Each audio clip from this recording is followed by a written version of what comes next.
Lo expulsaron de su puesto en la Fuerza Espacial estadounidense por destapar la ideologización en el ejército en el año 2021. En este año lo invitaron a hablar del tema en una audiencia en la Cámara de Representantes de los Estados Unidos y dijo cosas polémicas que ocurren en el ejército estadounidense y cómo los progres están ideologizando dentro de este. Y lo verás en este video. Mira el video completo y dime qué piensas. Pero antes, si este tipo de contenido te gusta, suscríbete a nuestro canal. Tenemos la meta de llegar a los 100,000 suscriptores. Sin mayor dilación, empecemos.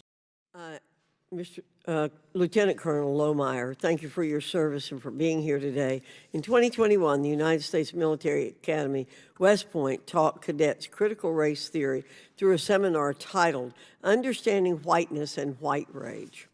At an Armed Services Committee hearing earlier this year, or last year, former Chairman of the Joint Chiefs of Staff, General Mark Milley, was questioned about teaching critical race theory at the service academies. General Milley defended the practice, saying he thought it was important for those in uniform to be, quote, open-minded and openly read, end quote. He went on to state, quote, I want to understand white rage, and I'm white, end quote. In your experience as a squadron commander with the U.S. Space Force, would learning about whiteness and white rage help promote unit cohesion or a team-centered culture? The answer is anyone who's focused on warfighting doesn't naturally think to talk about these things in the military workplace. We're focused on a particular mission in defense of the country to deter conflict and to win our nation's wars. I do want to make one additional point, if I may, that the general has just explained that he never saw critical race theory in his time at West Point or in his lengthy, honorable military career. In doing research for my book that got me fired, I found that West Point cadets who had recently graduated, these are impressive people, black, white, clearly leftist in their political worldview, had produced a 40-page policy proposal, is what it was called, that I consider a communist screed, anti-American, race-baiting, accusing leaders at West Point of failing the American people, criticizing West Point as an institution for racism, criticizing them for failing the Army, and that they would continue to fail the Army. What I found in that document is that this general's work is quoted throughout the entire 40 pages. So you can't say that you've never been exposed to critical race theory when a bunch of left-wing Marxist-leaning students attack the West Point Military Academy relying on your work.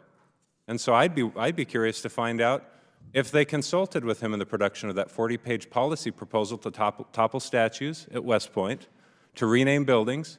When that kind of invitation came to me as a commander to rename streets and buildings, everyone at the base was allowed to populate the Excel spreadsheet that came to us as a tasker from the Pentagon.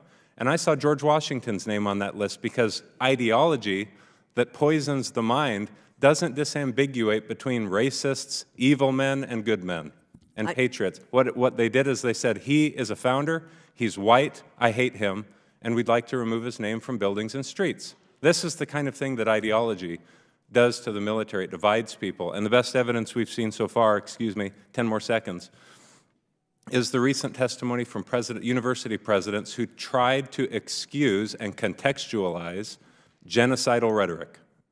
And what CRT, diversity, equity, and inclusion mandates, and Marxist ideology do to a university president or to the Chinese PLA, they will do to an American service member.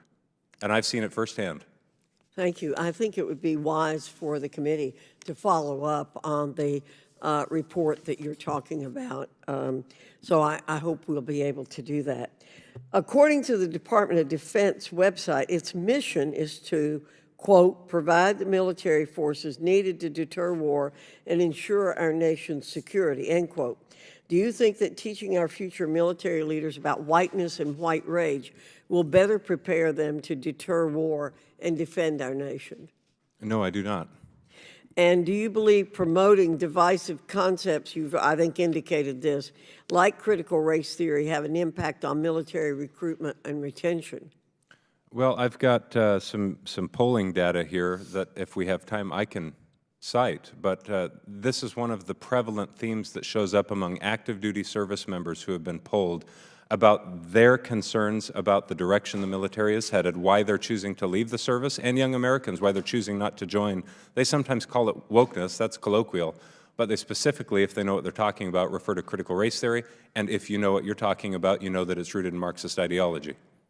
Mr. Chairman, I'd like to ask unanimous consent to enter to the record any document that Mr. Lohmeyer has, such as that survey in the minutes of this hearing. I'm sorry. You didn't ask me to speak. No, well, I'm just going to ask one more question. Are there specific recommendations you have for maintaining a strong and cohesive military culture while addressing concerns about ideological influences? Yes, ma'am. I think every American citizen, veteran, or having never served, looks to the Congress to use the power of the purse to hold our military accountable. But we also need brave men and women in uniform to respectfully give feedback, use their voice, and stand on their principle. We don't all have to agree, but we do have to agree that the mission of the United States military is paramount, and merit-based selection and promotion is the only effective principle to keep a strong military. I don't care what people's views are on diversity, equity, and inclusion. I really don't. But we can't use our individual political or social or cultural worldview to shape military selection processes of all institutions. The long-trusted U.S. military must remain a merit-based system. Otherwise, you'll lose that system. Thank you. I yield back. Thank you, Mr. Goldman. Thank you, Mr.